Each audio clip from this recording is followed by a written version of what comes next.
and welcome to another Board Game Coach video. Today I want to talk to you about Reiner Knizia's Res Publica 2230 AD. It's currently seeking funding on Kickstarter and is going to be being published by Mage Company, and is actually a readaptation of Reiner Knizia's original Res Publica. Now in this new version there's a science fiction setting that's added and some new gameplay mechanics. I'm not familiar with the original game, so I can't do a comparison of what the differences are, but from what I'm told there are some new stuff added. Now, what's the main gameplay mechanic of the game? It's trading and set collection.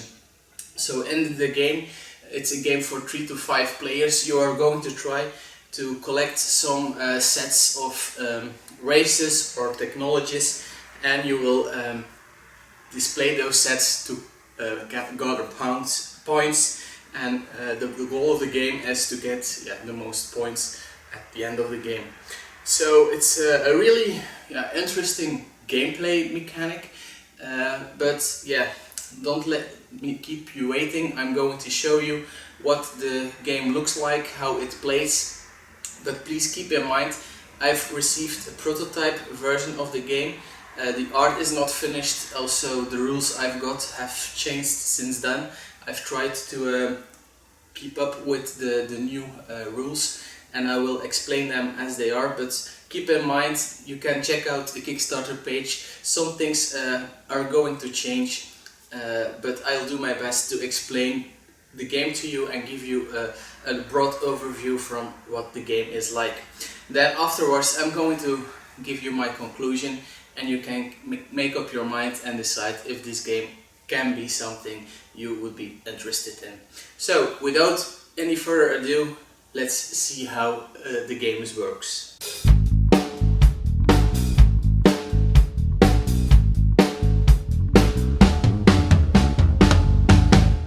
Okay, these are the components that will come with the game, and as you can see, you have the game is based on cards. You have also some scoring tiles for each player, like you can see, and like I've told you before, the game can be played up to 5 players with a minimum of 3. Now let me show you the different cards that will come with the game.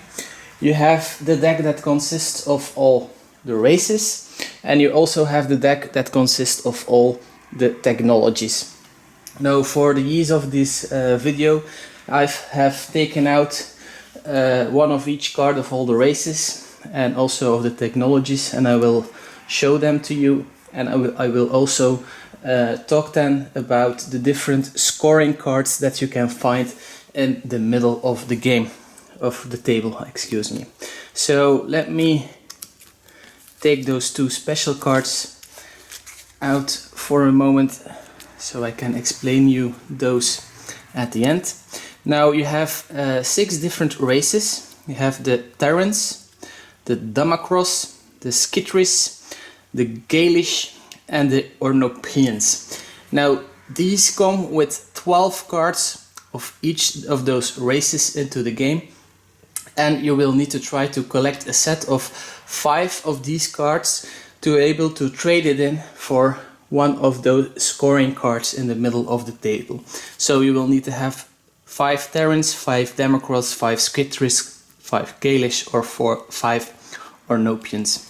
Now then, there are 2 special cards. That's the Pilot.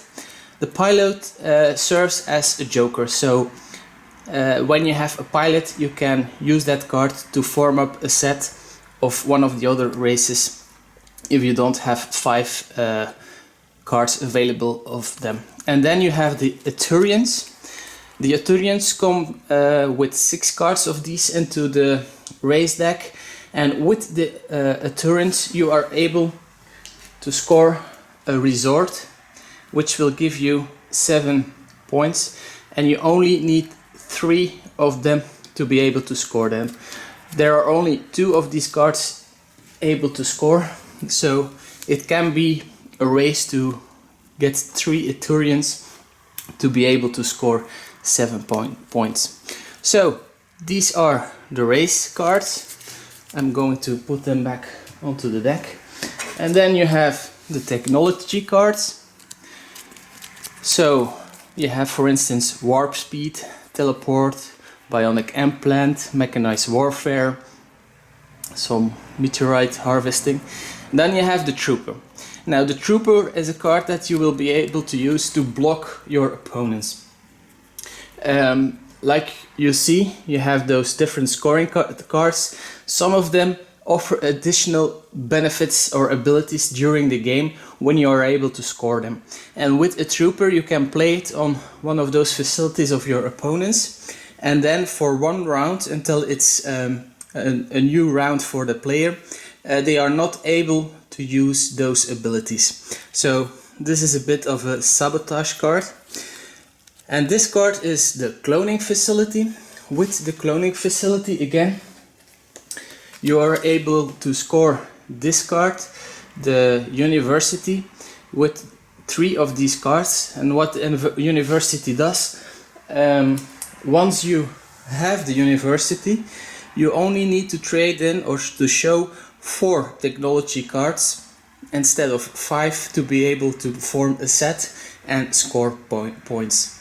So these are the different technology cards. I'm also going to put them back on the deck.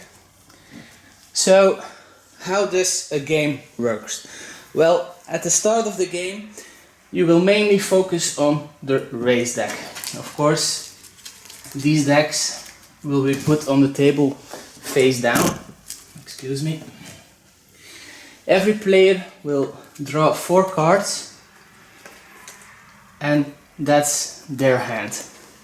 Now I'm already lucky with my hand. I have 3 Gaelish, but I need 5 to be able to show or display a set and score one of those scorecards.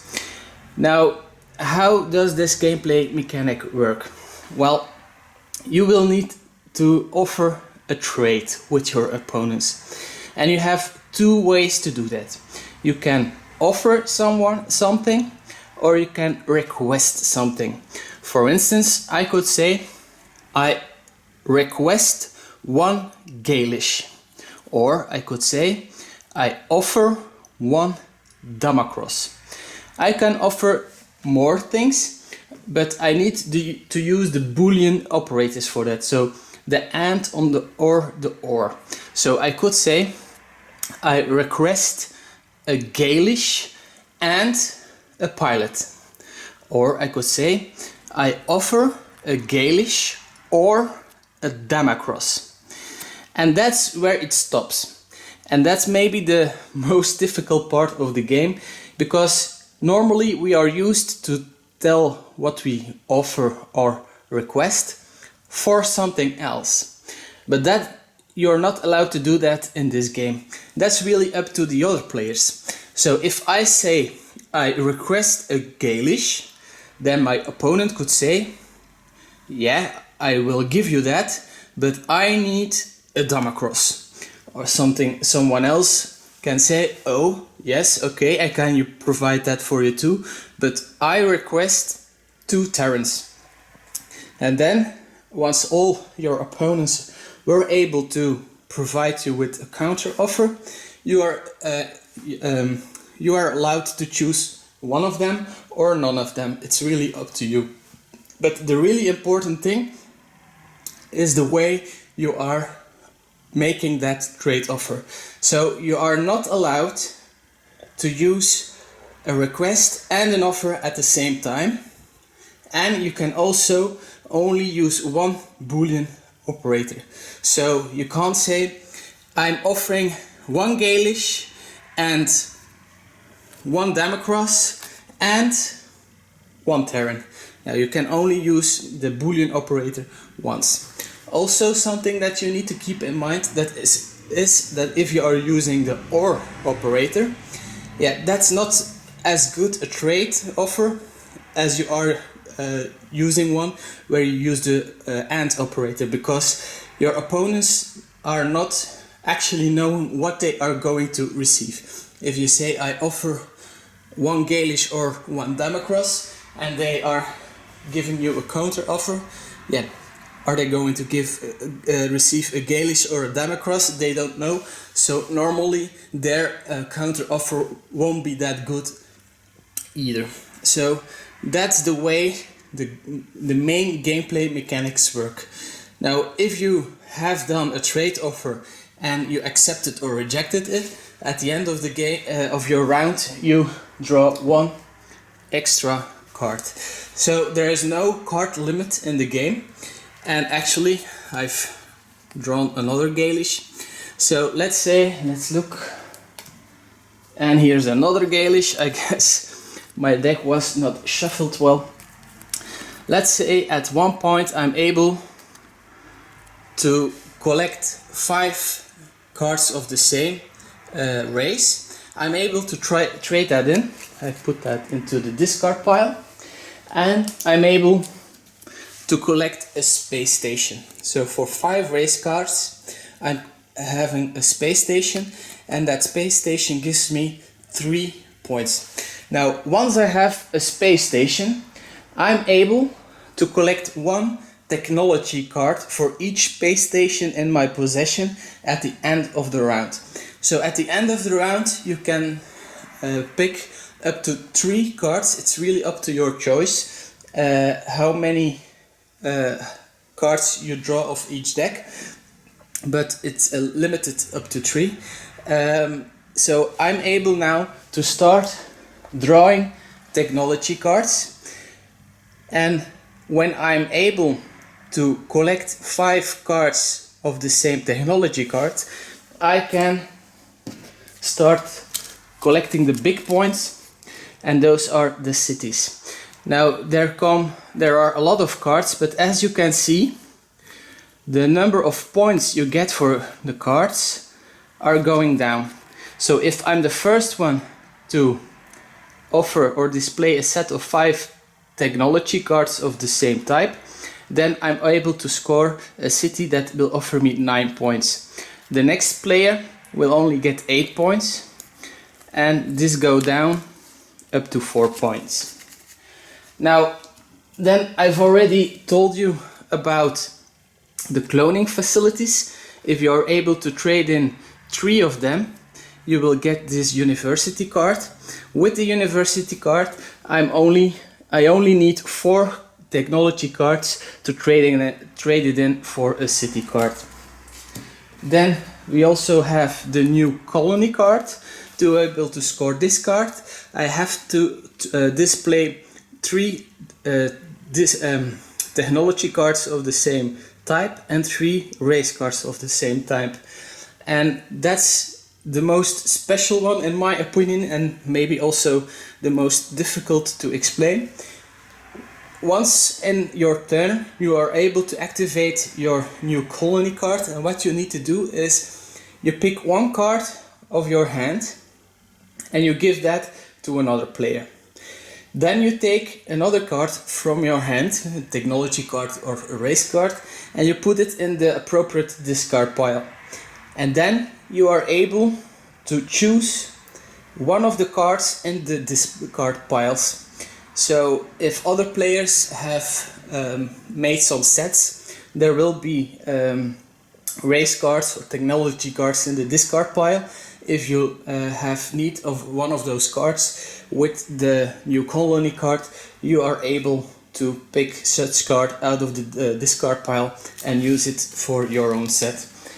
And then we also briefly covered this card, the resource. If you can trade in the 3 Ethereum cards, you will be able to score this card and receive 7 points. Now, you also see those discs. Now, each player receives those discs at the start of the game. And these are 4 goals you are trying to achieve during the game and will also offer you scoring points. So, what do these discs say? If you are able to build 2 space stations, you have achieved this goal and you receive 3 points. If you are able to display 5 technology cards of different kinds, you are able to score 5 points. If you are able to successfully make 3 trade offers, you score this goal and receive 7 points. And if you are able to gather 2 cities, you score the last goal and you receive 5 points. Now you can try to achieve those in any order, of course. And there are 2 ways the game will end. Once one player has achieved all of their 4 goals, or once the technology deck runs out. So keep in mind, every card that is discarded isn't going back into the main pile. So once the piles run out, you can't draw cards anymore from them, and once the technology deck is empty, then the game ends. At the end of the game, everybody counts their scoring points, and the one with the most points win the game. So that's all you need to know about a game of Res Publica 2230 AD.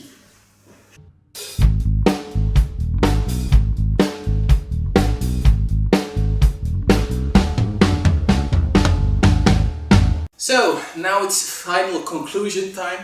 I must say I'm impressed with the game.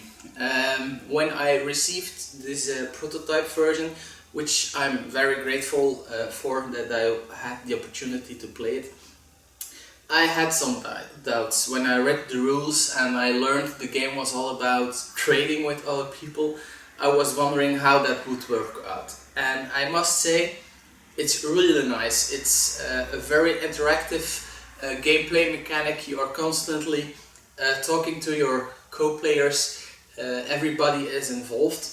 But then again, because of the original gameplay mechanics, at least I think they are original. I haven't seen many games that offer these mechanics. It can be hard to get used to. I noticed that even after some time that we were playing the game, other players kept asking the wrong things when they wanted to trade, or did some wrong actions. Those very specific trade offers are something you need to get used to. Also, it's a game where you aren't actually in control. You can decide what your goal is going to be, but you need to be able to collect those sets. And you don't have a real control if you will be able to do that or not. You can ask for things, you can make trade offers, but it depends on how your opponents respond on it, on that, if you are going to able to achieve your goal. So that being said, those are my main two issues with the game. The fact that it can be hard to get into, and it really depends on the people you are playing the game with it, if they are also into that trading mechanic, if they want to make it work, because if you have bad luck and you have opponents that don't want to trade with you, want to sabotage you, or just make stupid trade offers with others, then it can be frustrating that you have that goal in your mind and you just can't achieve it. But I must say, I was lucky with my playtest group. They really liked it, they really went for it, they at some point got the idea and really enjoyed it. Like I said before, it's a game with almost no downtime.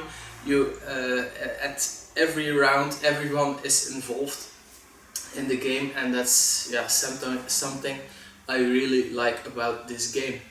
So if from what you've seen from my explanation, this looks like a game that might interest you or looks a little bit appealing to you at the least, then please check out the Kickstarter campaign. It's going to run for 19 or 20 days, so it's not that long, and you can find out more details and maybe you can pledge so that you will be able to receive one of the copies of Res Publica 2230 AD.